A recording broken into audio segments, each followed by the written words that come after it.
Niner Sports Reports fans for another episode of Knockout Bets Podcast. Mac and Andrew here with you. Thanks so much for tuning in. Andrew, how we doing today, brother?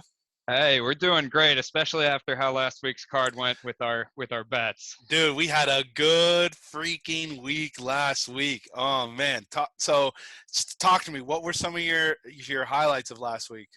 Yeah, I mean, we got to start, I think, probably with the main event, Jessica Andrade, the standing arm triangle, the first one that's ever happened in the history of the UFC, getting the first round finish. That was just absolutely incredible. That was First of bullying its in kind. the first round.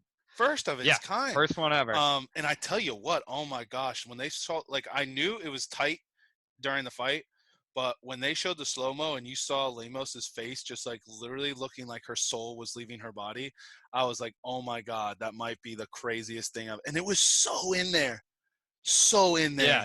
Girl, Lainesse, to her credit, was trying to fight through it, but eventually you go out if the choke's right. Talk about Andrade. But we knew that, man. That showed up on film. She was a bully. You knew she was stronger. We knew that, and again, like we were saying it last week. And everybody's saying Lainesse comes out hot first round, and she did in the first couple of minutes until she got herself in a bad spot. And you could tell at the end of that first round, she was getting a little tired. And we saw that on film. So that's again one of those ones where when we do this, we think we have advantages, right? Like we think that we like to try to get a leg up on the competition. Have to, otherwise why are you going to put your money on it? But that was one of those ones where it actually worked, where it's like the stuff that we saw on film played out, the stuff that we saw on the stats played out, and it was a good win. And again, you're looking, I mean, I'm glad I took her early in the week at like minus, I think I got her at like minus 195, because I know her line swung to like minus 260 as it got close to the live line time. But man, what a good for her. Again, we were talking a number 10 versus a number 1. Again, nothing against Lainesse. It's just that Andrade she's a beast. She knows. We talked about her track record. The people on it were high ranked people. You know what I'm saying? And she proved again why she still is the number 1 contender. I'm excited to see what route the UFC takes next, because there is so many that division is so deep, and there's so many great. And Andrade bounces weight classes too. I mean, she could go up and fight somebody at a heavier weight class for her next fight. It's a possibility. 100%. So definitely a good win for her. Lainesse will bounce back.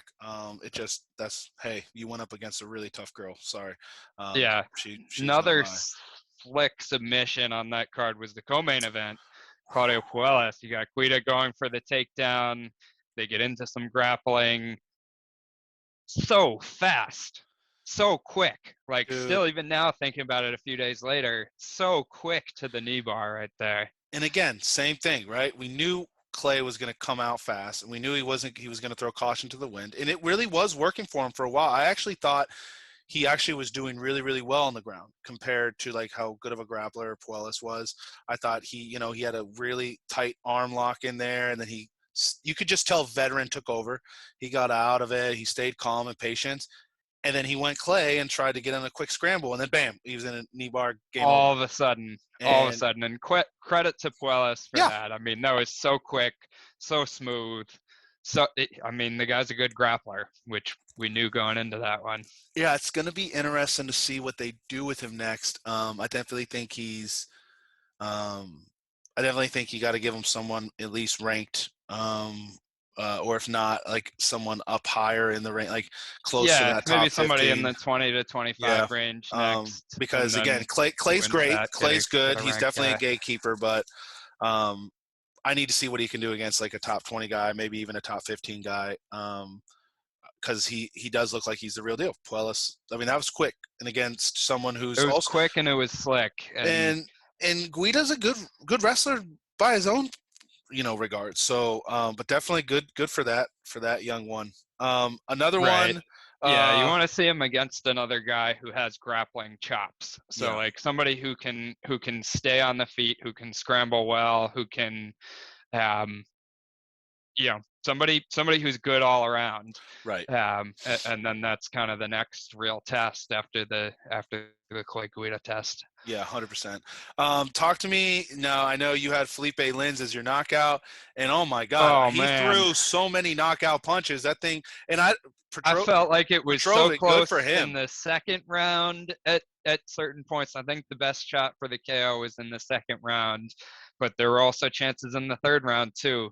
It was just so close, so close, so close. So that snaps my undefeated streak for knockout bets here on the Knockout Bets podcast. But I don't feel bad about it. And he had the shots. He had the chances. Unfortunately for me, that was the one thing that kept me from having a clean sweep on my UFC bets last weekend. Yeah.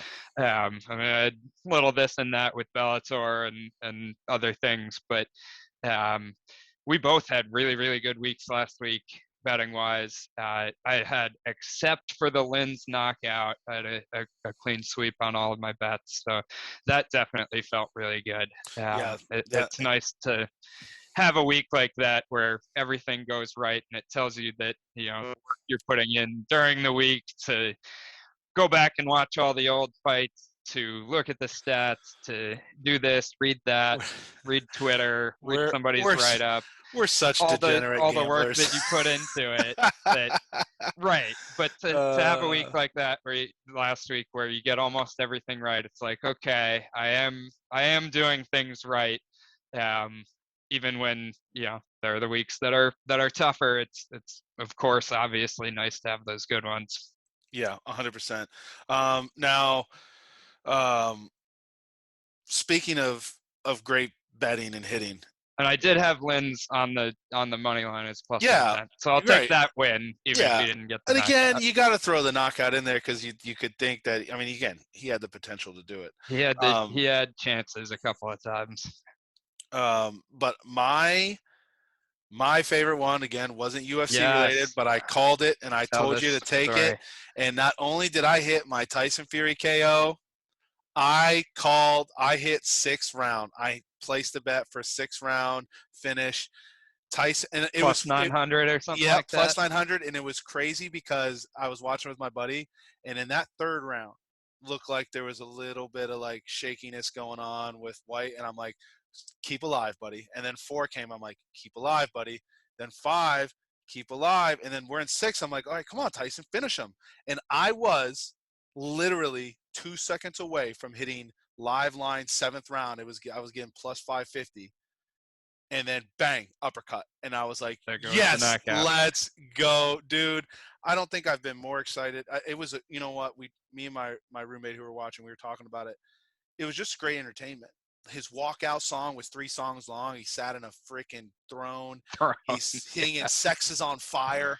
You know what I'm saying? He's going up to Dillian White and saying, Sex is on fire. Like, this dude was a true entertainment. And then during the whole fight, he fights so beautifully. I really hope he's not retiring. I understand it. Well, that's the thing we have to talk about. So he brought Ngannou into his post-fight interview, right? And they're talking about, I don't think there's been any news about what specifically it's going to be, but they were talking about some kind of mixed rules type fight between the two of them.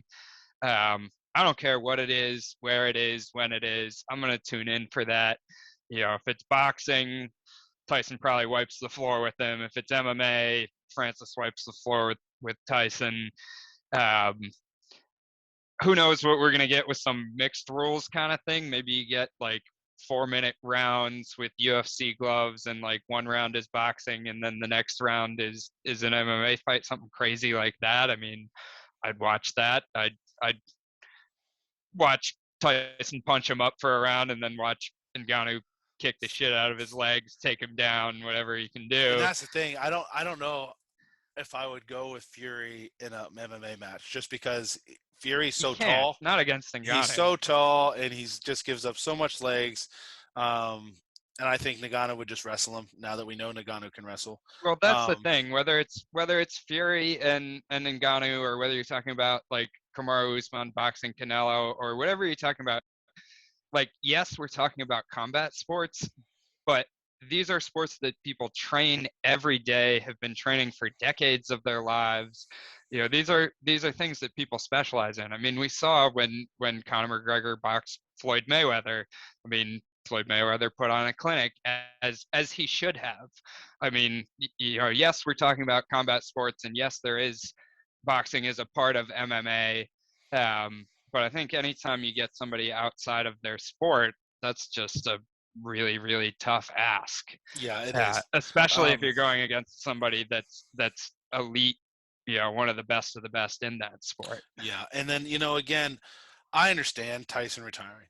I mean, we're talking about a guy, 32 wins, no losses, the one draw with Wilder. He's put his body on the line. He's been through the deepest, darkest pits. He's came back. You talk about when is the right time to retire, right? Because some only guys, 33 years old. Yeah, some of these boxers go forever. Right, and then you see like the health problems that they have afterwards because and again, Fury's taken – no, he hasn't had a lot of damaging fights. He's been pretty well. He's got a pretty good defense. So I mean, Wilder rocked him a few times. Yeah. But besides that, it hasn't been like terrible for him. But I understand why he's doing it. I see it as a fan, and I'm like, you're looking at a guy who is so in shape, who looked so well. He's on his he's still climbing. Peak form. He's not even at his peak yet. I think he's still on the rise. I think he's grown. I mean, every single fight since his first Wilder fight has been a little bit better, and he just keeps evolving and becoming this beast. He said it right. He's like, I'm 6'9". I'm 270 pounds. Well, I'm his quick, story I'm quick is as incredible. I'm quick as a lightweight. He's got the power of a heavyweight. He is a story about breed. Being he was over 400 pounds at one point, and then he comes back, and this is what he's been doing recently. It's also like with boxers, not to doubt the guy. It sounds like he's got his own good reasons for retiring, and I think if you're gonna fight Francis Ngannou in a mixed rules fight, that's not retiring. That's putting yourself in front of some potential damage right there. But I mean, I think there are fights out there for him still. I think Usyk is a fight that would be really good. I think even Anthony Joshua, even though he's lost a couple of times, is a fight that everybody wants to see. Anthony Joshua keeps messing that up himself. That's Anthony's fault. He's lost a couple of times, and so yeah. But it's also like with the boxers, with the retirement, it's like, how much do you really believe it? Like, is it a Khabib retirement where he's really retiring and you really take him at his word? Or is it a Henry Cejudo retirement where now Cejudo's supposedly coming back and trying to fight Aljamain and whatever all else? It's even harder to know what it is, considering he goes in the ring and says, I'm retiring. Francis, come on over here. Me and him, and you're just like, wait, I thought you just retired. And then goes and asks him if he's got a big corky. And you're just like, that. Speaking of that, ESPN, thank you. Thank you for being late with the buzzer and the bleeper this weekend, because you let us into some really man, and the Mike Jackson fight when he's just narrating after he got kicked in the balls. Oh, there you go. Yeah, right. He said, I'm wearing a diamond cup. Yeah, but that was a really good kick, though. All the swear words were flying. It was great. That was another one we hit. That was like a weird, you might as well because it's plus 700 odds. I threw a unit on there. That was a great way to start the night. I mean, win by DQ is still a win, though, right? I felt bad. So I felt like I didn't deserve that one. But no, it was definitely a fun. What I love about those type of weekends is it wasn't. I mean, none of those are like huge names besides, Tyson Fury, but none of those were huge names. But they were still exciting. Still exciting fights. It was great. Yeah. Good fight, entertaining. And you also had the Bellator card this past weekend with Cyborg on it, and cool win for Rafion Stotts. And there were some other good fights on that card. I had Yancy Medeiros a tiny bet at plus 300, which was a nice little hit there. I also had McFarlane, who lost, but that's how it goes sometimes. Yeah. Oh, it was a great weekend of combat sports all around. Oh yeah, 100%.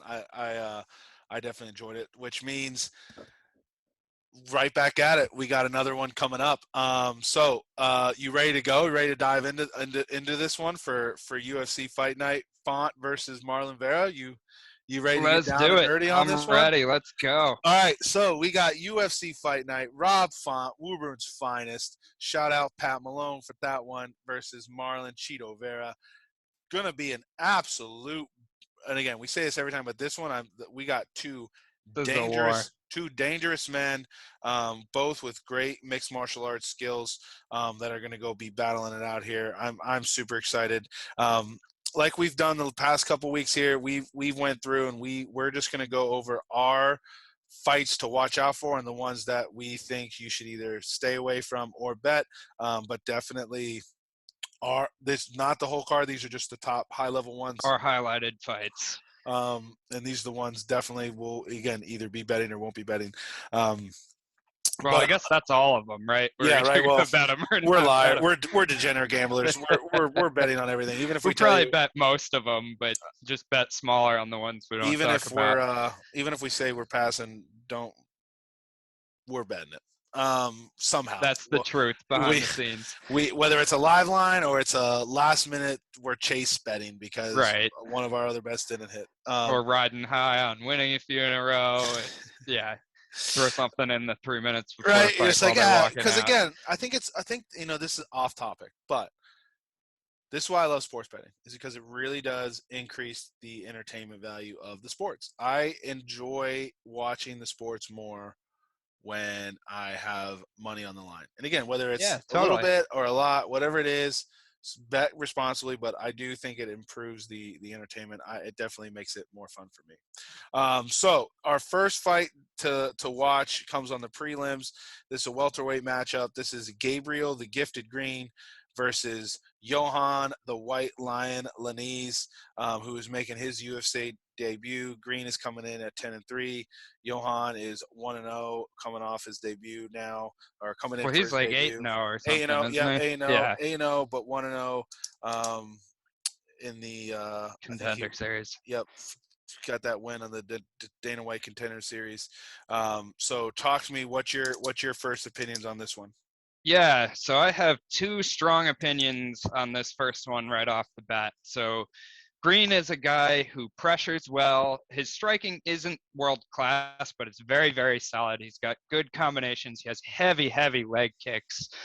He almost finished Phil Rowe in his last fight just with the leg kicks. He was knocking him down with leg kicks, I think at least twice, if I remember correctly.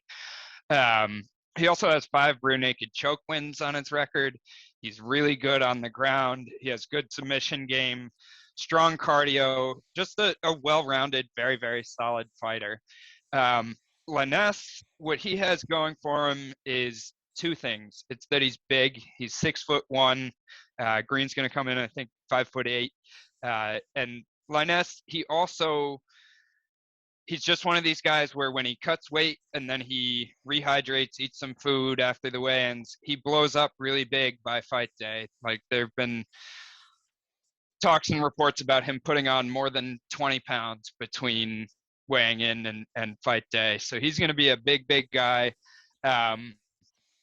He comes in and throws everything with intent. And with intent also means just loads up super hard on his shots. He's throwing everything to put you out. He has the KO power, obviously not technical when you're boxing like that, if you can even call that boxing.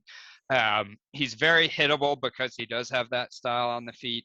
He also, because he goes so hard, he definitely has a questionable gas tank. Definitely have seen him breathing hard after round 1 if his fight gets past that. He basically, the way I see this fight, he has a chance for a first round knockout. That's kind of his path to win this fight.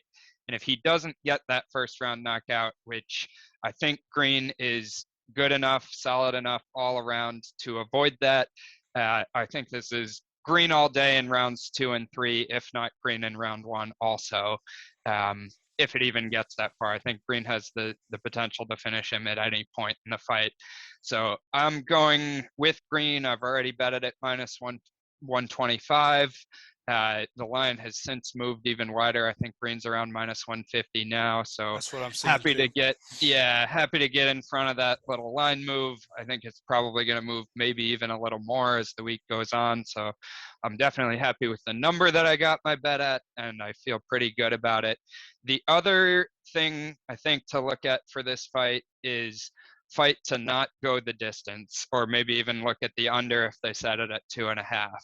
I haven't seen lines on that yet, but I think there's a very strong chance that if Lainesse wins, it's going to be in the first round, and I think that Green has the potential, especially in the second and third rounds, to finish the fight, but could even finish it in the first round also. So I haven't bet that yet because I haven't even seen a line for it, but that's something I'm hoping that there's a nice enough number to bet on that, because I feel good about that one too.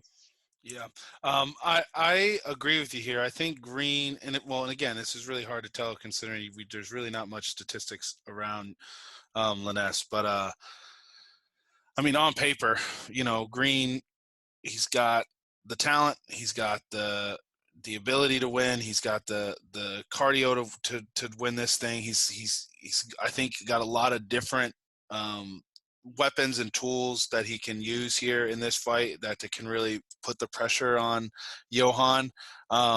This is one of those ones where I'm going to bet on Johan because he is the underdog, and I can't throw Green on. I think it's too close. The only thing is I'm going to be betting like very small just to have skin in the game here.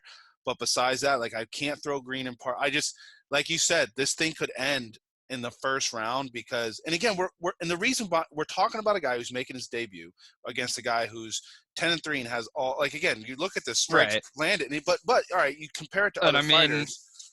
Green's first fight, he came in on short notice and went to war with Daniel Rodriguez, and that loss has aged well. I mean, Daniel Rodriguez is a very, very solid fighter to go to war with in your first fight in the UFC on short notice, and then Phil Rose, decent.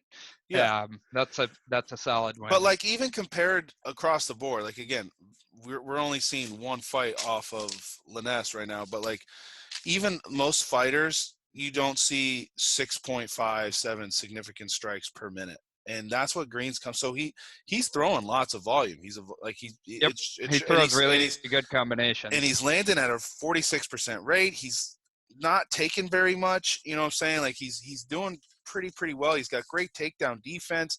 He's got great takedown accuracy. The dude on paper is really good. I'm finding it hard. I always find it hard to bet against Dana White Contender Series debut people because they're such wild cards. You know what I'm saying? They either come out and get their butts kicked, or they come out and have a quick finish, and you don't know what's going to happen. And from a betting standpoint for me, right, like, you don't really know what the move's going to be. So for me, I'm going with the plus money here, and again, very, very small, nothing, and no confidence here, no confidence. Okay, I have a fair amount of confidence in Green, and I don't say that usually on a lot of fights easily. So I do think we'll the go line's head right, to head though. with that. I do think the line's right, though. I think definitely Green is the favorite, but like I said, man, I get so sketchy betting against debut fighters, and especially when they come from Dana White Contender Series, because again, I get invested in that stuff. I do think Dana is great at making sure that he's putting the right people in the fights. But sorry, something's wrong with the audio there, but we're all good now. Definitely does a good job of getting the right fighters, the right promotions, and earning their contracts. So anyone that comes from Dana White Contender Series, to me, I know is a good fighter. It's just he's fighting a really good guy in Green. But I don't know. I also, I think the white line, like you said, he has that power. I think if it definitely goes longer than the first round, though, it's definitely going to be – I think if it goes to the judges, which, like you said, I'm slamming the under. I think we're seeing – especially if it's 2.5. I mean, if we see a 1.5 over under, I'd probably just leave that alone. But It's definitely if it's going to be 2.5, I think under. I bet a -1.5 has to be like probably like -200 is what they're going to offer that at. Well, I mean, again, we'll see. That would be way too wide for 1.5 for me. Right. That's what I'm saying. But that's going to be probably Right. what it's going to be set up because everyone else is seeing what we're seeing. So, all right. Well, that was our pick for Gabe Green and Johan Lainesse. The next one, we have a featherweight matchup. We got Darren the Damage Elkins, who literally has it tattooed across his chest like a savage. In case you don't know. And yeah, in case you didn't know his nickname, he's coming in at 27-10. Impressive resume going against Tristan Boondock Connelly, who's coming in 14-7. Both are coming off losses. Classic old United States versus Canada match. I love it. Go ahead, Andrew. Give me your initial thoughts on this one. Yeah. So Darren Elkins, I mean, he's just an absolute brawler.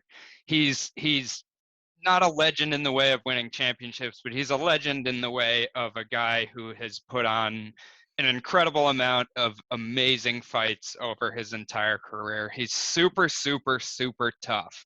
He's one of these guys that'll just get rocked in the face and keep coming towards you. His striking is not the greatest. His power at this point in his career is not the greatest either. He is a really, really good wrestler. Like I said, he'll take the kitchen sink and keep coming at you. That's kind of how he has been through his whole career. He scrambles well on the ground. He gets that top position. He does well with it. But I kind of feel like that at this point in his career that he's wearing the damage more than being the damage. He's been in so many brawls through the course of his career. Here's a good fact to the staff for that one. Of his 37 fights, 21 have been like either him finishing or being finished. Right. This guy's going with like caution to the wind. There are like 16 that have gone the distance where, you know, he has so much scar tissue on him that if he doesn't bleed in this fight, it would almost be a surprise. Like some book that wanted to make a really fun line. I have so many good ideas if I ran a book. It's like, does a cut get opened on Darren Elkins or not? And set the line at like -200 for yes. The guy bleeds all over the place and just keeps coming. Yeah, I feel bad for whoever has to fight the next match. You're definitely and kudos to whatever UFC cleaning crew they use to get those mats disinfected. But like I said, I feel like he just has a lot of mileage on his body at this point in his career. Connelly, on the other hand, he has some power. He probably has a slight striking advantage in this fight, although his striking is not the absolute greatest either. Connelly is a very, very good wrestler. He's also a BJJ black belt. He came in and he's fighting this fight, and he fought his last fight against Pat Sabatini at 145 pounds. He took a short notice fight against Michel Pereira in his first fight in the UFC. That fight is wild. And that he stayed in there, and really Pereira gassed out, but Connelly also put on an impressive performance in that fight, fighting up not just one but two weight classes from where he is, up 25 pounds from where this fight is going to be and where his last one was. That performance was really impressive. And then, like I mentioned, he had Pat Sabatini in his last fight, and Pat Sabatini did to him what Pat Sabatini does to a lot of people. So I don't necessarily take that as too much of a strike against Connelly.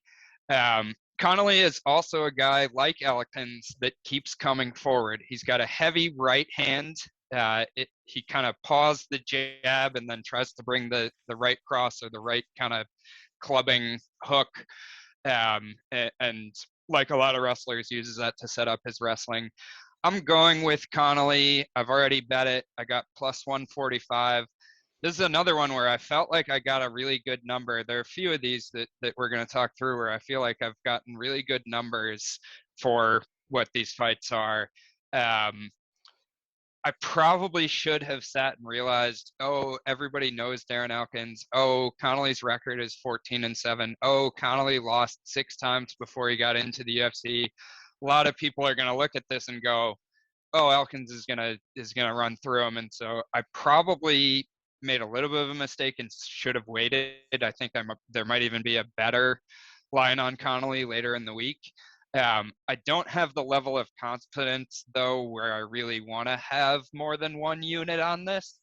I do like Connelly, but I have a rule that I'm kind of breaking in this fight, which is I don't like to bet against the fighters that I just know are going to go absolute all out hard war for your money. And Darren Elkins is one of those guys. And the only reason I'm breaking that rule is because we're gonna find out on Saturday, but I think there's a good chance that he's just wearing so much damage that he might be getting close to washed up at this point, as sad as that is to say. Well, break the rule all day, baby, because I'm in with you on this one. 1, because it's plus money, but 2, here's the stat that I think is one that kind of drives home your point, right? Okay, Elkins has a slight advantage with the striking, very slight. We're talking like less than 1 significant strike. But here's the higher. He has a 9% higher landing rate, and he takes 1.93. He's absorbing 1.93 versus 3.09. So he's absorbing less shots, and he's got better defense. So to your point before, where Elkins he's taken a lot of damage over the years. He walks through shots to throw his shots. And again, that's his fight. Like you said, we know what we're zombie getting. Almost. But I think for me, what I like I think you're right. I think there's been a lot of outside factors with Connelly that makes his record. You got to look more into it. It's not like, on paper it looks 14-7. What a joke. But right. you don't you got to look at more than like what the circumstances are behind the fights and who he's fought against and the late note, like all that stuff. And there's also guys that just get better later in their career. I mean, there are many, most of the men and women that fight professionally in MMA, especially when you're outside of the UFC or Bellator or major promotion, they're not training full time. It's not their full time job. They have something else that they do to make money, and then they show up and fight. Right. And a lot of the time, you'll see, when those fighters get to the big leagues, to Bellator, the UFC, whatever, that's gonna pay. I mean, there are all kinds of conversations we can have about fighter pay that we don't need to get into right now, but that are gonna pay enough where you can theoretically live, and then you start training MMA full time, and there can be big improvements in that kind of time. Yeah. Here's the other one. I don't know if that's Connelly's story. I actually don't really know his backstory, so I'm not saying that's him, but that's that type of Here's situation. Another stat, and I know you like this one. He's got a 2-inch leg reach advantage. I know you. There you go. I love when you bring up the leg reach. I know you love the leg reach advantage. He's got it. So let's go.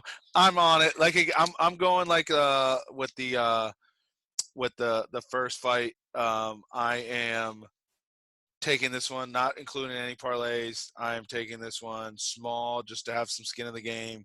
But I like the underdog odds. I like it a lot. I think it's going to be I think it's going to be a good fight. But I'm rooting for Connelly on this one. Completely understanding that Elkins is a savage. He's a legend. I know what I'm betting against, but I think Connelly's going to get enough done to win the fight.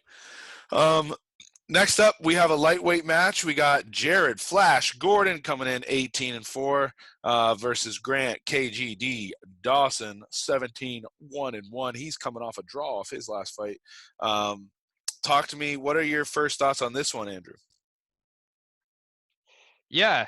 So Dawson, we know what his game plan is going to be in every single fight. He's really, really good on the ground. His wrestling is exceptional. His grappling is exceptional. He has really good ground and pound, really good top control. His striking is just okay, if we can even call it that. But he uses it well to set up his takedowns. Like you mentioned, had a draw in his last fight where he came out, he won the first 2 rounds, and then he gassed out and he lost the third round 10-8, and that's why that fight ended up being a draw, and he almost got finished at the very end of the third round. So it's interesting to me to talk about, like, you can confirm your own bias, or anybody can spin anything any direction they want to, right? So it's like, do we talk about it as, oh, Grant Dawson gassed in third round in that fight, does he have gas tank issues? Is that going to be a problem for him now? Or we can talk about it as, oh, he gassed, but he hung in there super tough. He fought back. He was getting dominated, but he stayed in there and rode it out all the way to the end of the round. Did he show, he showed toughness and heart and that kind of thing. And so, whatever the truth is, or whether it lies maybe somewhere in between the two, that's what we're taking from the last fight. He hadn't ever really gassed in fights before that. So there's a possibility that, and I like to do this sometimes, fights are an anomaly and you can take something, crumple it up and throw it out. I don't know if we can quite do that one, since that with Dawson's last fight, because it was his last fight and you got to put 1 or 2 in the rearview mirror to feel more confident saying that. That being said, I do think Dawson's going to win this fight.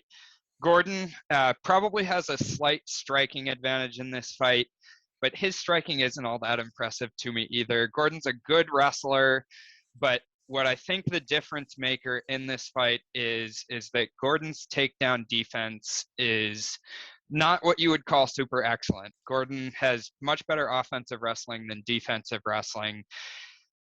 Gordon does have a really good gas tank, so I think we have to be a little bit wary of how Dawson looked in the third round in his last fight and go, okay, if we're in round 3,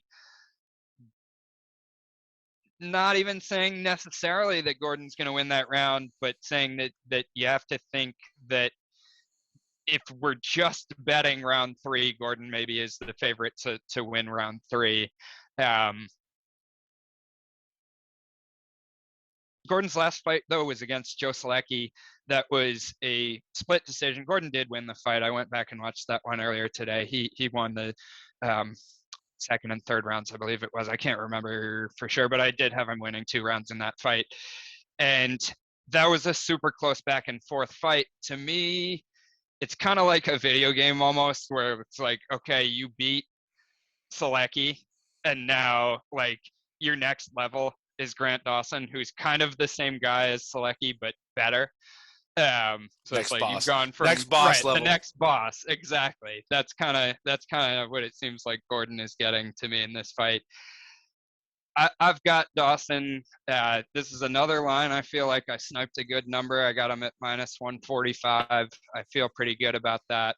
I think we see Dawson with lots of top control, possibly even getting a finish by ground and pound or by submission, and if not, grinding out a decision. I think this is Dawson all day to me. Yeah, I agree with you. But it really, what it's going to come down to is, and we see this a lot with people who take control of the ground, and if they're going to throw some, it can tire you out, which again plays in that gas tank question mark. But I think this is going to come down to, can Grant get the right top position, not exert himself too much? Can he mix? He's got to mix in the takedowns, but he can't try to squeeze the life out of Gordon and just try to throw submissions, or we'll see what happens and he gets tired out. But that's not like that's not Grant Dawson's thing. That's just fighting. You know what I'm saying? Like, it happens to every fighter. Like you said, it's just, we see it all the time. You go too hard, too fast. I mean, sometimes it's even, you see in fights all the time, like somebody has somebody rocked, like leaning up against the cage, like barely still awake, and they throw the kitchen sink at him and they don't put the guy out and they tire himself. The other guy gets his wits back about him, and the whoever's gone too hard, too fast for the finish can end up gassing out and losing the fight. Exactly. I think some things just to note for Flash Gordon over here. He definitely does have the advantage. He's higher in 3 categories than Grant. And the only category that Grant is winning in is just absorbed per minute. But the grappling, I think that's the advantage there for me. I think Grant has a lot more grappling skills. Again, it could either be his best advantage or it could really mess with him depending on how he uses it. So for me, I always like guys that have advantages on the ground when it's because again, we're not talking huge difference between significant striking. Again, still the advantage for Jared, but I think it's close enough for me to want to have to go down to the grappling. And I think grappling to me in mixed martial arts really does play a factor. I mean, we look at guys like Khabib and Oliveira who know how to use the grappling to their advantage to be able to really change the outcome of fights. You know what I'm saying? Really take away the significant striking of the other person because they're constantly having to think about a single leg or a double leg and getting to the ground. I think Grant I hope he put a lot of cardio into this training. I'm riding with him too. I like the line where it's at. I'm excited to see it. Another one again, it's going to be a possible fight of the night contender. This is a great fight. These are 2 absolute, like you said, next level in the bosses. This is definitely we're talking great fighters here. But I'm with you on this one. I'm liking last Grant point Dawson as well. to be made on this one is we did see Dawson in his last fight, like I said, gas out in the 3rd round. He was like a minus 500 or even higher favorite in that fight, and so to see him lose the 3rd round like that. One thing that he's done since that fight, and partly you can think about it like when you're coming in that big of a favorite, do you maybe, and this is all speculation, we don't know, we're not in their training camp, but do you maybe not take it so seriously because you think you're just going to run through the guy or that you're going to finish him in the 1st round and you're going to collect your paycheck and go home? And even if you're putting in work, maybe you're putting in 90% work instead of 110% work. And so another thing to that point is Dawson has switched camps since his last fight. So he was at Glory MMA with James Krause, who's one of my favorite. I don't think you can even call him up and coming coaches in MMA now. He's established. He's there. But he's now moved over to American Top Team. And so we know that's a good camp, and it's nothing against James Krause or Glory MMA or anything like that. It's just sometimes when a fighter has a tough fight like that, going to a new camp and getting refocused, getting different coaches to look at what you're doing can help you kind of, to stick with the theme of new bosses, can help you kind of level up a little bit. Yeah, an American Top Team, they know what they're doing too. So that was definitely. I'm like you said, I'm excited to see what changes he made to his game. You can only imagine that they helped increase his ability. So hoping that he can pull away with the win. All right, next up we have one of my. And I know this is one of your favorite nicknames. We have a featherweight matchup versus Andre Touchy Fili versus Joe Anderson, Tabaro, Brito. Andre is coming in at 21-8 with 1 no contest, and Joe Anderson is coming in 12-3-1. Go ahead, break it down for me. Yeah, like you said, Touchy Fili just sends a shiver up my spine. It's creepy. That's like when you talk about intimidating nicknames. If there's one where I was standing in the cage and they said, "Here comes Touchy Fili," you go, ugh. Anyway, so this one is the one out of the 6 that we're talking about this week that I haven't bet yet and that I'm having a really tough time with. And it's partly because of the line, but it's also partly because of the matchup. So Brito, I noticed, was announced as a striker in his last fight. It doesn't mean anything. Like, a lot of the time they announce guys as mixed martial artists or this, that, the other thing. But I thought it was interesting that he was announced as a striker because he does not seem on film to me to be a striker primarily. He grapples and scrambles incredibly well. He's got really good takedowns. He goes hard after double legs, especially. And on the feet, he, like, similar to Lainesse, but Brito is a little, not even a little, he's a lot more technical. He's not technical by any means, but just in comparison to Lainesse, who's like wild punches. Brito definitely loops his punches though, and throws the long shot where it's loading up and throwing hard and leaving it out there, leaving yourself open to being countered. He's got kind of the bully fight style, like we talked about Jesse Andrade last week. He just keeps coming forward. He's got takedowns. He's got his heavy punches, even if they're not really technical at all. He does have a decent jab though, and if he gets you on the ground, he's got really, really good ground and pound. Andre Fili is one of these guys who's been around for a while in the UFC. He is solid really kind of everywhere. He's got decent takedown defense, which I think is going to be one of the keys for him in this fight. I think Brito's definitely going to come try to take him down. I mean, we saw in Brito's last fight against Bill Algeo, he kind of gassed himself out, just doggedly going for the takedown over and over and over again. And to have another fight 3 months later, like, if you take a year off and take time in the gym to try to come up with a different fight style, that's doable. 3 months later to have another fight, it's tough for me to imagine. Of course they know, we see it on tape as fans, they know that he went too hard after the takedowns, and that didn't help him in his last fight. But a 3-month turnaround is tough to switch up the way that you fight. So I think that's definitely something to look out for, is Brito going too hard after the takedown and possibly tiring himself out. Because going back to the point of Fili has pretty solid takedown defense. Fili is very hittable on the feet, so you got to worry about Brito touching him with one of the wild strikes. But Fili is definitely the better striker, the more consistent striker on the feet.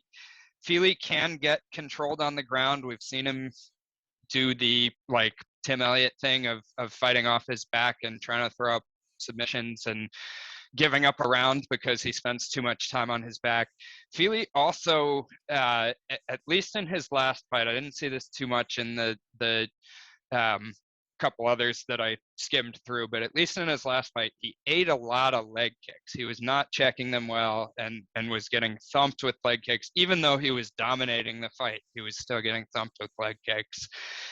Fili is a super fun fighter. Brito is also a super fun fighter. Dana White himself is really high on Brito. I mean, I think that shows that you have a guy who has had one fight in the UFC and he lost, and here he is fighting Andre Fili in the featured bout. Yes, it's on a fight night card, but he's on the main card. He's higher up on the main card, and this is a guy who's 0-1 in the UFC. So it shows that the UFC definitely believes in him and his skills and capabilities. I think, all that said, Fili has to be the favorite in this fight. He's a veteran in the UFC. He had a really good performance in his last fight. He's, like I said, he's a well-rounded fighter, kind of solid everywhere. And we don't really know what we have with Brito yet. Yes, we've seen one fight. Yes, we've seen a Contender Series fight. Yes, there's tape previous to that where he looks like a world beater. I think Fili's got to be the pick. But with where this line is at, I cannot bet Fili myself at, I'm popping up what it is now. Last I saw it was around like minus 260 or something like that. Yeah. Yeah, still around the same, around like minus 260, minus 270. I do not have the confidence to bet Fili at that number. I also don't have the confidence I don't think to take the shot on Brito even at like a plus 210 or something like that. I think this is probably going to end up being a pass for me. If anything, I may throw a tiny sprinkle on Brito just because of how much of an underdog he is, and that I think it's going to be a closer fight than where the line is at, even though I do think Fili's going to win. Yeah, I think the line is way, way, way too wide. This is definitely not going to be. I mean, again, as a gambling standpoint, this is not.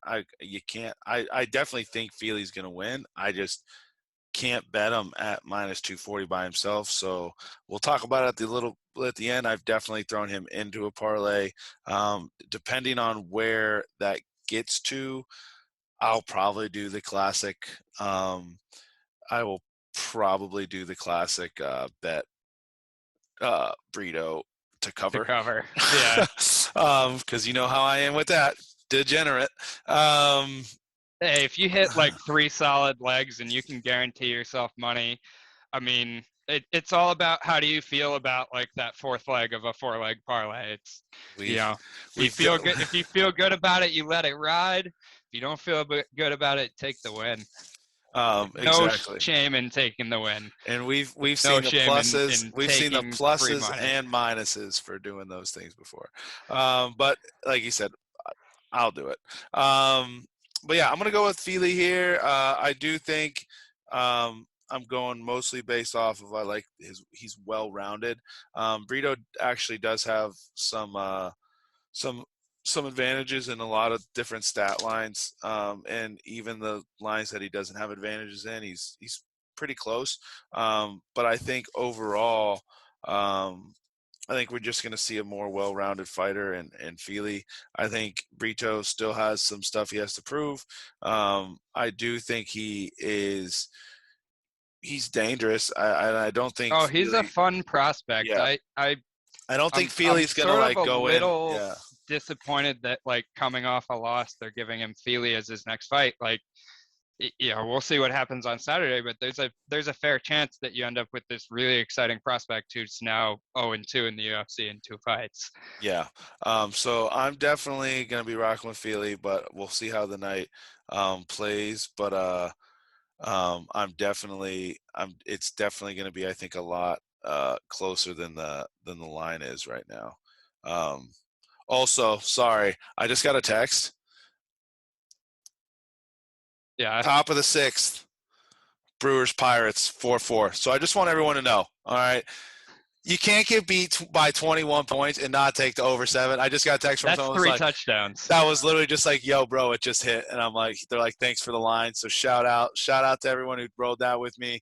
Thanks for giving me some love there. Well, now I'm getting nervous about, I have like a 3-point-something unit bet on the Brewers to win that game, so that's not going the way I thought it would. But well, top of the 6, 4-4 is a tie. They're at top of the 6, 1 out. They're man on first, so don't get worried. And the Brewer. I mean, if you're talking about the Brewers bullpen compared to the Pirates bullpen, I still feel pretty good. Exactly. So that's sorry. I just saw that come in, and I was like, wait, did they just already hit? That's. To me, it's crazy that it's the 6th inning. That I just knew it. You don't have locks too many, but that's one. All right, back to the fights. All right, so yeah, I'm taking Fili with that one. But here we go. Next up, we have a heavyweight matchup. We got Andre Arlovski, the Pitbull, versus Jake, the Prototype Collier. Andre is coming in with one of the most impressive records that you can see, mostly because there's so many fights and he has so many losses, but he's still so dangerous. We got a guy who's 33-20, which again, that's impressive. It's impressive for the amount of wins he has, and it's impressive for the amounts of losses that he has, and he has 2 no contests. So that's even impressive because so it's like this guy is wild. And he's 43 years old. Yeah, he's nuts. And then you got Jake, the Prototype Collier, who's coming in at 13-6, which is also a wild record. So go ahead, heavyweight matchup. Give me your first thoughts on this banger. Yeah, I mean, so, I've gone into the weeds and the details a little bit, not super crazy, but on some of these past few fights, this one is very simple to me. As much as you could complicate it, it's very simple the way I see it. I mean, old Arlovski, we've seen him become an incredible point fighter. He's not the fighter that he was 10, even 15 years ago. he's a volume striker now, and he's very, very good at it. He picks his opponents apart incredibly well, and he's become kind of a litmus test for a lot of heavyweights of, we had last week, can you pass the Clay Guida test? Now we have, can you pass the Andrei Arlovski test? Arlovski also has really solid kicks, and the key, I think, that helps me make my bet on this fight is that Arlovski has incredible takedown defense. Collier is interesting to me for one reason primarily, which is that he used to fight at middleweight at 185 pounds, and he has blown up all the way to being a heavyweight. He's light on his feet, and he's still athletic and agile even with all the extra weight. He's also a volume striker. He, in his last fight, I believe he submitted Chase Sherman. So everybody's going, oh, he's going to wrestle Arlovski. I don't think so. I don't think so with Arlovski's takedown defense, with Collier being used to fighting guys at like 185, and how big Arlovski is and how good Arlovski is and how much veteran savvy Arlovski has. I got a line at minus 130 for Arlovski. I can't remember if it was yesterday or Sunday that I bet it. And I was like, yes, please. Thank you, Arlovski. Let's go. Yeah, I'm loving Andrei Arlovski. I think the dude is just such an impressive fighter. When you talk about his record and you talk about the guys that he's fought, on paper, Collier definitely does have the advantages, weirdly enough, especially for someone who's had so many fights in the UFC against someone who's had so little. I do think that that what Arlovski has done with his career. I mean, again, his last 5 fights, his one loss has been the Aspinall, who we know is going to be a savage in the game. And here's the other top thing 10, arguably top 5 guy right now. Here's the other thing I like about him is Arlovski has went the distance his last 3 fights, so we know his gas tank's there. So we know this guy he can go into a war. He's got the track record to go through it. I mean, again, his losses we're talking about Rosenstrike and Aspinall were his last 2 losses. Besides that, it's been all W's. I'm tied to Ivas a lot, but he went the distance with Ty. So you know what I'm saying. So we're looking at a guy who, record as what it is, he hasn't fought. He's only fought, or for the majority, he's fought the guys who are the top in that division now. I like everything about him, and I'll take it at favorite odds. I'll take it. I'm riding him super heavy. I'm all about Arlovski, with no disrespect to Jay Collier. I just think, and again, on paper, everything's looking Jake's way. So the only thing that I think I might have made a mistake, and I think it's not even a mistake necessarily, but the chances of Arlovski getting a finish at this point in his career are probably slim. So probably if you're listening to this and looking for a bet, the bet that might be even better than just betting Arlovski's money line is betting Arlovski by decision. And I don't know what that line is, but if you're getting, I mean, even now the line's moved a little bit. You're looking at around minus 150 for Arlovski. These are pulled from Best Fight Odds. If you're looking at around minus 150 for just the money line, I mean, it's definitely, and everybody knows this, his most likely path to victory to win a point fighting style decision. Which we know he knows how to do. But if you're getting around minus 150 on the money line, maybe you can get around plus 100, maybe even plus 120, 130 on wins by decision. And certainly if you can get something higher than that, if that comes out, even with my money line bet, I'll throw a little bit more on the by decision. 100%. Either way, it's going to be a great fight. Because again, you know what he's going to do. You know that he's going to give you a show, and you know that he's going to fight hard. And you know that Jay Collier is a good up and coming fight, or a good fighter too, in his own sense. And But again, yeah, I mean, you even have to talk about, though, like Collier's last 2 wins are against Chase Sherman, who I think has a chance this weekend to be the biggest underdog in the history of the UFC against Romanov, which that's a little crazy that we're getting all that out of control with that line. Like, Romanov's good, he's gonna win the fight, but minus 2,000 plus is a little crazy on the chance that Chase catches a shot or something like that. I'll definitely be sprinkling a little bit on Right, Chase. you gotta sprinkle on the whatever it's going to be, plus 1,400 or something. Salt bay it on your bets. Yeah, for sure. But so Collier's last 2 wins are Chase Sherman and then John Vellante, who did not have a good end to his career. He had a solid career in the UFC at one point, but kind of fell off a cliff at a certain point. And then he's lost to Aspinall and lost to Carlos Felipe. So the point of all that is to say Jake Collier does not have a significant win on his UFC record, and going up against even 43-year-old Arlovski, I think Arlovski takes care of business. I hope he does. All right, and that brings us to our last fight, our main event of the evening. We have number 5, Woburn's finest, Rob Font, versus number 8, Marlon Chito Vera. Font's coming in at 19-5, and Marlon is coming in at 18-7-1. Go ahead, Andrew. Break us down. What are your first thoughts on this? So I'm going to talk fight? Similarly about this fight to the way I did about the Brito and Fili one. I'm going to give you all the reasons that Chito Vera is really good, and then I'm going to tell you that Rob Font's going to win. So Vera, he's got a Muay Thai style of striking. He can also submit guys. He's wild in the cage. He's very hittable. He's probably going to have the grappling advantage here against Font if it does go to the ground. I think we're going to see a lot of time on the feet in this fight, and with betting on Font, I hope we see that, because I do think that Vera has a slight advantage on the ground.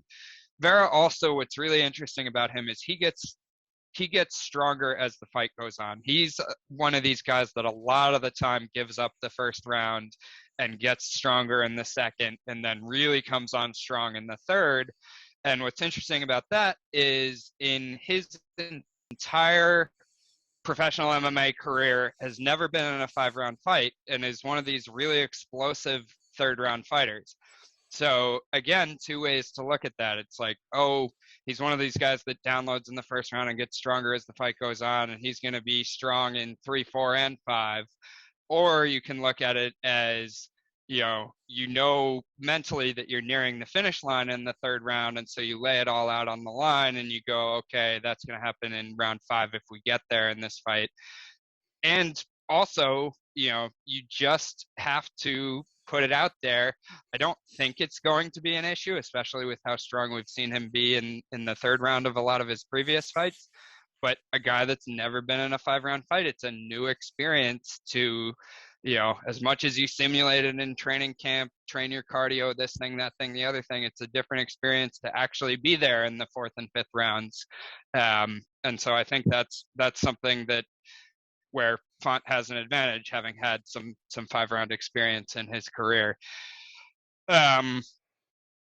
Vera also has really, really good leg kicks, and I think that's going to be a key for him in this fight, because Font is primarily a boxer and Font doesn't throw a lot of kicks of his own. If Vera can chop the legs, that's going to be something that he can use to his advantage in this fight. He also probably has a little bit more power in the hands than Font does. That being said, Font is just such a slick boxer. He is so good in his boxing. Super, super technical, throws amazing combinations, mixes his shots well, goes to the head, goes to the body. And Font can hold his own if it does go to the ground. It's not to say that Vera can't find a submission. It's to say that Font is good enough to work his way out of a lot of them and work his way back to the feet. So I'm going with Font by technical boxing, whether it's building up enough of a flurry to get a finish, or whether it's just staying on the feet enough and having the better boxing to I don't know what the word is. I was going to say grind out, but that's not the word I'm looking for. But to punch his way through. I'm failing my words. Say something. No, it's okay, buddy. Let's go. Woburn's finest. I'm excited for this one. You can throw the stats out the window. It doesn't matter because you can throw everything you got. Throw it on Rob Font. He's going to win. He's got such slick striking. I think Marlon Vera is a great fighter, but I think Rob's slick striking is going to come through here, and I think it's just going to be, like you said, a technical boxing match. I think Marlon's key to victory is he's definitely going to have to get this thing on the ground. He's definitely going to have to use some mix in some good martial arts and definitely put the pressure and at least try to tire out Font with some submissions, like attempts. Again, I don't think he's going to give it because Font is very crafty at getting out of it. But again, being in a submission also tires you out.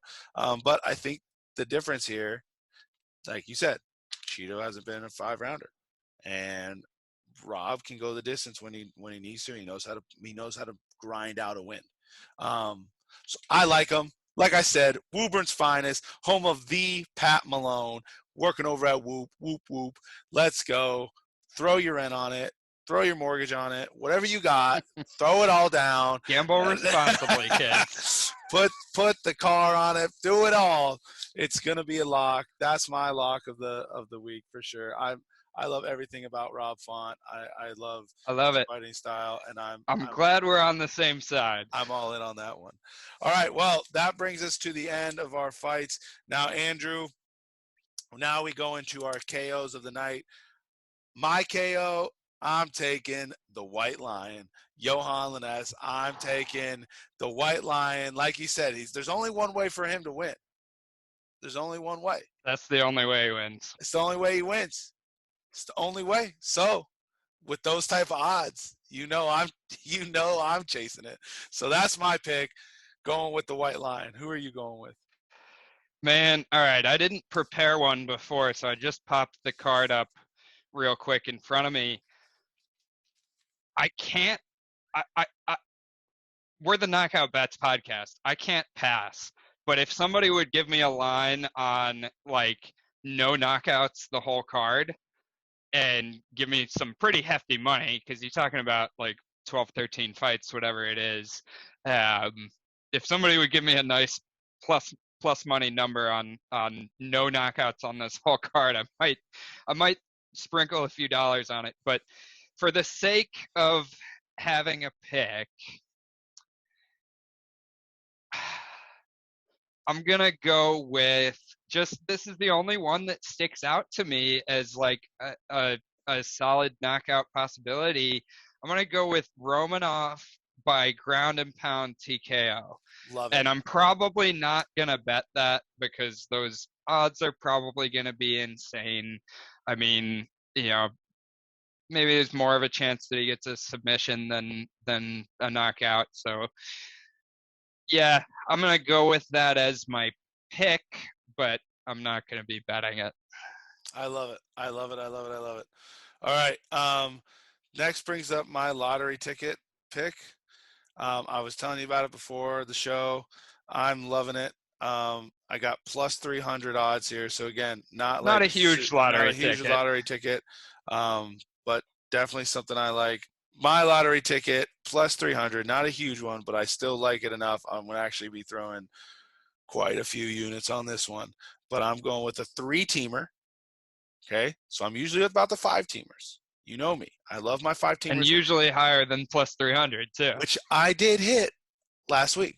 My 5-teamer hit last week. Let's just be very clear that the one that I called, keep the change. Hey, we both had a great week last week. We're going 3. So we're doing already better chances here. My 3, we're going Rob Font, Andre Arlovski, and Andre Fili. Coming out to plus 300 odds. I'm liking that one. I really like the odds on that one. I'm super pumped. Also, before you give me your pick, Brewers just went up 10-4, top of the 7th. Let's go, Brewers! I'm telling you, You can't get 21 runs scored against you and think that The over Pirates are 7 is not going to hit. this year. That's just terrible. I hope they figure their stuff out. All right. What's your lottery ticket? Yeah. So I've got to get better about putting these together before the show, but I feel very good about Gabe Green. But I don't feel good about calling a method of finish, and I don't feel like minus 150 or where it's at right now is lottery ticket type number. So let's not put that in there. Let's put Connelly in there. Let's put Arlovski by decision.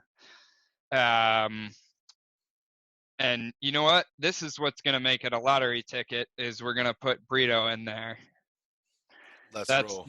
He's the plus 200. If you put those two underdogs, Connelly and Brito, together with Arlovski by decision, which hopefully is at least small plus money, put those three together. I don't know what that's going to add up to, but that sounds like Let's a ride. Good lottery ticket. Let's do it. Go get. You know what? Go get it, son. I love it. I love every bit about it. Awesome. Well, again, thank you all for tuning in. Fade or tail, whatever you do, we just want you to keep being awesome. Keep being yourselves. Please smash that like and subscribe. Give us a follow on all of our social medias. Thanks for all the support that we've had so far. Shout out real quick as we get in. Shout out on TikTok, JBookie14. Dude, you're a cool man. Again, I've made a friend on TikTok. I don't even know if he thinks me as a friend, but he's actually really cool. Go follow his pics. He's got nothing but locks for all you D-gens just like us. So shout out to JBookie14 over on TikTok. Give him a follow. Andrew, any final words? This was fun. I got nothing to say this week. I think we put together a solid show. We had fun. We had some rock laughs. and roll. We have some good bets. I tell you what, this is the only thing I look forward to all I week. hope that our picks and our bets on this card this week go nearly as well as they did last week. We both rocked it last week. Let's get 2 in a row. I have a lot of pressure this week because I'm going to my university's our football golf outing that I played in 2010, I think was the first year. It was our Heidelberg football. It was our football team's golf outing. And I haven't been in like 6 years, and it's all of the alumni football players. So I'm going to have a lot of my old teammates there. I know someone's going to be asking me for lines and bets, and I'm going to have to act like I know what I'm doing. So I have to be on it. But just spoiler alert, I'll send you some baseball bets. I'm just a degenerate gambler. I have spoiler alert. Tail us at your own risk. We both are really. I mean, we do our research. We watch the tape. We read other people's write-ups. We watch other people's podcasts. All right, here you go. Here's how much of a degen gambler I am. Right. I was talking a little bit about this last week. I've convinced myself that I've come up with a formula for baseball games. I'm betting baseball games right now. I've convinced myself that I'm because you hit it enough times. I'm some Rain Man when it comes to this. So here's my formula for you. Fade it, tail it, do whatever you want with it. Just throw it out the window. Don't care. But if you want to know what it is, I go 7s and 8s on the over. So if there's a 7 or an 8 on the over, so 7.5 includes that. Did that too, but not 8.5s, not 9s. If the 7 to 8 and it's favored, slam it. And I've been trying to keep and there's no logic really behind that at all. You're not looking at like who the starting pitcher is, who the lineup is, who might be injured. Don't even know anything about the teams. Couldn't tell you one player on any team. And I try to pick two of them, my favorite 2, and I just parlay 2 of them because that's about plus 200 odds. Hey, I mean, if that's been hitting for you and you're making money, you can't be mad at it. I'm like a 75% win rate right now. So again, it's not always hitting. I've convinced myself that it's something. Every morning I wake up and I do it. I put a little bit on it, a little bit on it, a little bit on it. Again, I don't know what I'm doing. I mean, I'm coming up with stuff here. I'm coming up with great. It doesn't even make any sense. But I love it. I love all of you. Andrew, can't wait to. I'm going to be coming up this weekend though. Yeah, so I I'm gonna can't see you be Sunday. seeing you Sunday. Maybe we'll have Yep. to jump on for another actual in-person podcast. Yeah, we can do something like that. Campfire and sports bets, right? As long as the That's weather's not a all bad right. thing. All right, man. Well, hey, I'll see you this weekend. To everyone Sounds else, good. one love. Stay awesome, and as And always, keep the change. keep the change.